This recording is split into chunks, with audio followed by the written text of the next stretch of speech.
আসসালামু আলাইকুম। জুলাইতে যে সকল ছাত্র তরুণ যুবক আন্দোলনে অংশগ্রহণ করেছিলেন, তারা তাদের চিন্তা, ক্ষোভ, প্রত্যাশা এগুলো রং তুলির মাধ্যমে দেয়ালে দেয়ালে লিখেছিলেন।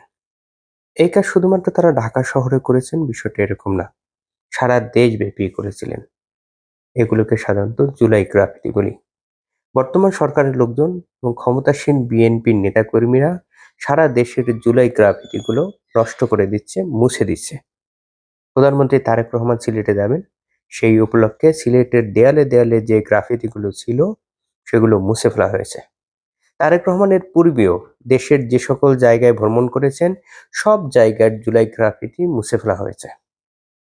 চিন্তা করা যায় যে বিএনপি জুলাই আন্দোলনের মাধ্যমে রাজনীতিতে পুনঃপ্রতিষ্ঠা পেল, যে সরকার জুলাইয়ের মাধ্যমে সরকার গঠন করতে পারলো, যে তারেক রহমান জুলাইয়ের মাধ্যমে এই আন্দোলনের মাধ্যমে দেশে ফিরে প্রধানমন্ত্রী হতে পেরেছে, যে আন্দোলনের মাধ্যমে খালেদা জিয়া মুক্ত হয়েছিলেন, যে আন্দোলনের মাধ্যমে বিএনপির ফাঁসিতে থাকা নেতাকর্মীরাও মুক্ত হয়ে রাজনীতিতে মুক্তভাবে চলাফেরা করতে পেরেছেন, লাখ লাখ নেতাকর্মী মুক্ত হয়ে ঘোরাফেরা করতে পারতেছেন। বলা যায় যে যে আন্দোলনের মাধ্যমে বিএনপির পুনর্জন্ম হয়েছে, সেই আন্দোলনে যারা অংশগ্রহণ করেছিলেন তাদের আঁকা গ্রাফিতিগুলো মুছে দিচ্ছে সেই সরকার। তারা যখন এই কাজটা করতেছে, তাদের একবারও মনে হচ্ছে না যে এই ছেলেগুলোর, এই তরুণ ছাত্র যুবকের আত্মত্যাগ সাহসিকতার মাধ্যমেই তারা পুনর্জন্ম পেয়েছে।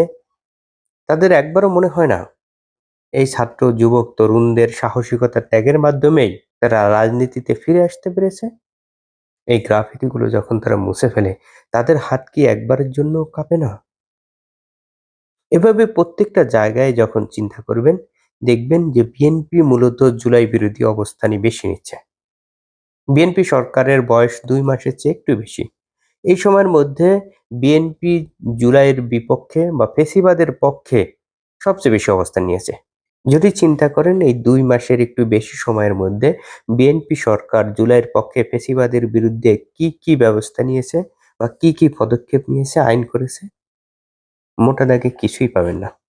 যদি উল্টাটা চিন্তা করেন যে এই ২ মাসে বিএনপি ফ্যাসিবাদের পক্ষে বা জুলাইয়ের বিপক্ষে কি কি করেছে, অনেক কিছু পাবেন।